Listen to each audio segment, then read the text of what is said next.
Hello everybody, welcome to Bittersweet Theory. Sorry I've been gone so long. I also want to apologize that I had to switch locations to start recording, so there might be a little bit more background noise, and for that I apologize. Unfortunately, there's nothing I can do about it right now. Also, listening to this, there's a little bit of an echo, and I apologize for that too. Unfortunately, nothing I can do about it right now. For today, there's something that I've been wanting to do for a while, which is talk about other theories of my favorite TV shows growing up. I think it'll be really fun to actually talk about other theories that are out there that fans have come up with. Today we are talking about PPG or the Powerpuff Girls, the original one and none of that remake nonsense. Now, I did try to watch the remake, but I specifically remember a part, I think, where they started twerking, and at that point, growing up on the original, I was like, nah, I'm good. I'm going to take a hard pass on this one.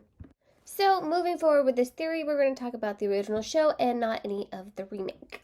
The first fan theory is that Mojo Jojo is the hero and the professor is the villain. We saw in season 1, episode 14, Mojo Jojo's Rising, that Mojo Jojo is the professor's lab assistant. After the girls were created, he was neglected by the professor, causing him to lead to a life of crime.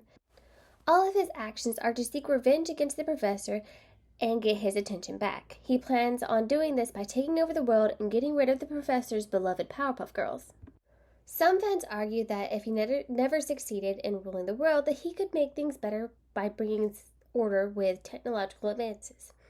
Thinking about this got me thinking about his base.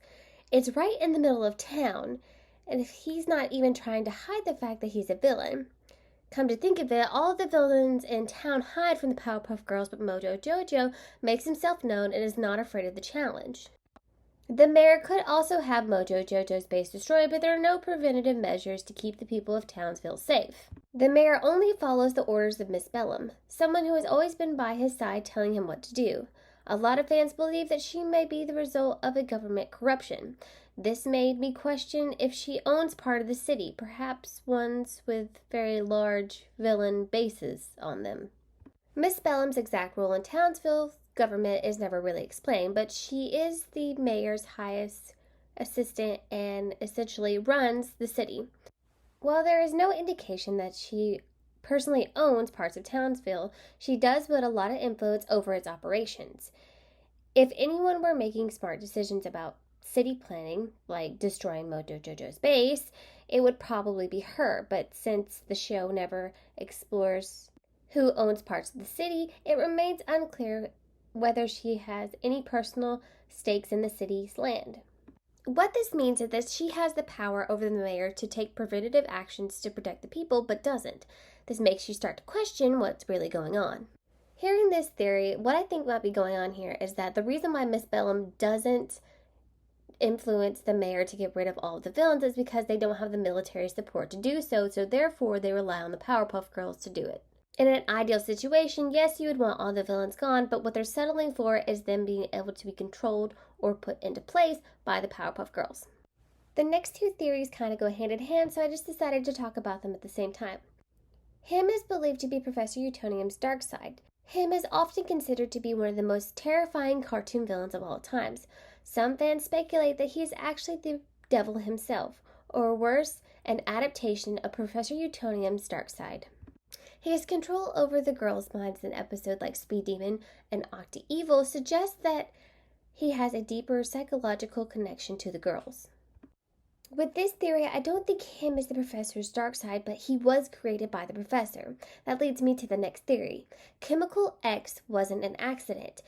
Many fans believe that Chemical X wasn't a mistake but an intentional experiment by Professor Utonium. Some theories even suggest that he was trying to create a perfect human but ended up making superpowered children instead. Fans have also taken a darker turn on what Chemical X could be.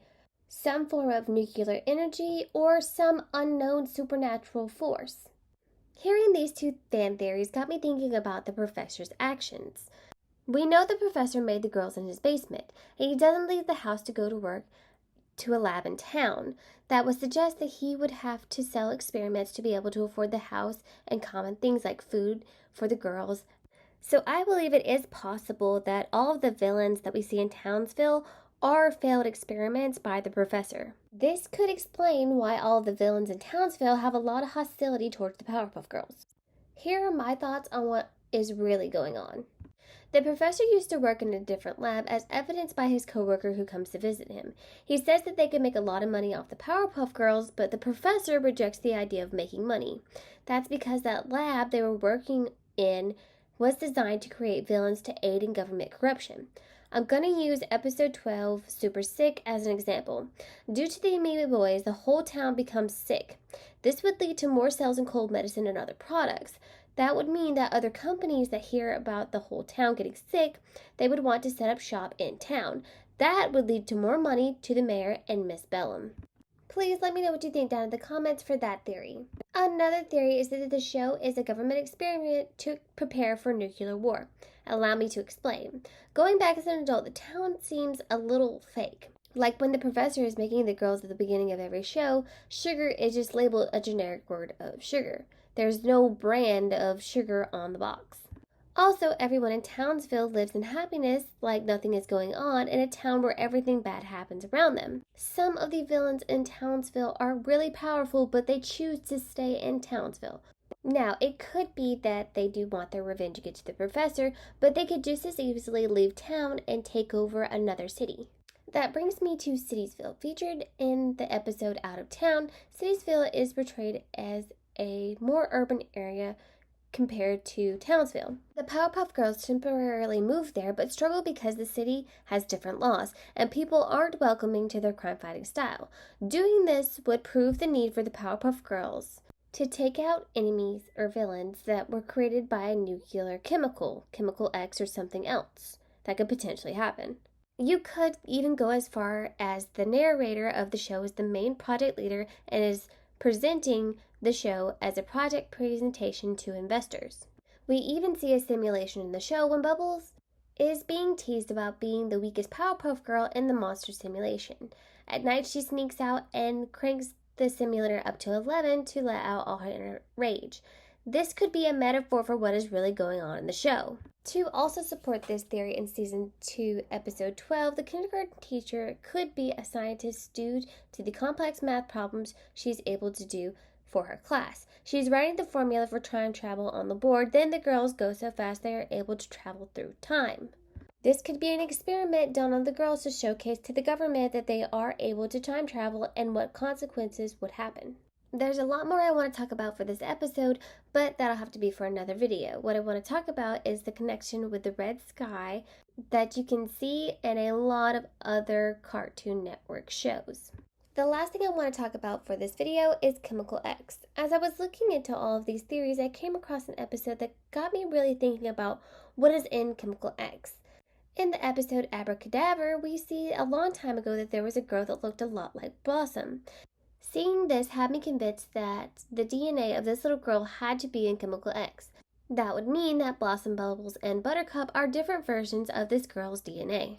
Now, I'm not sure how the professor got pieces of her DNA, whether he's a descendant of her or he able to came across her DNA in some way, but either way, this girl definitely contributed to the physical features of the Powerpuff Girls. Another thing I wanted to talk about Chemical X is that it seems to be really easy to remake. In the episode The Rowdy Rough Boys, we see that Mojo Jojo is able to create a boy version of the girls without the same Chemical X that the professor uses.